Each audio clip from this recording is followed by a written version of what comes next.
So bumalik na lamang po kami sa pwesto namin para matapos na talaga. Napagalitan kami ni Direk and other classmates namin. Tapos pumasok na si El at sabi niya bakit daw may nag-off ng ilaw sa kusina at ako na may napatanong na, "Ha? Ano?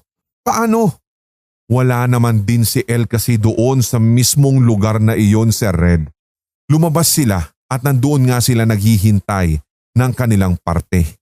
Sa sobrang kaba namin nung time na iyon, hindi na nagawa ni El na ipacify kami kung kaya't lumabas na rin siya ng kwarto niya at pagbalik ay may bitbit na siyang holy water. Iwinisik na niya iyon sa kada sulok ng bahay and then pagkatapos nun ay sinubukan naming mag-retake ng naturang scene.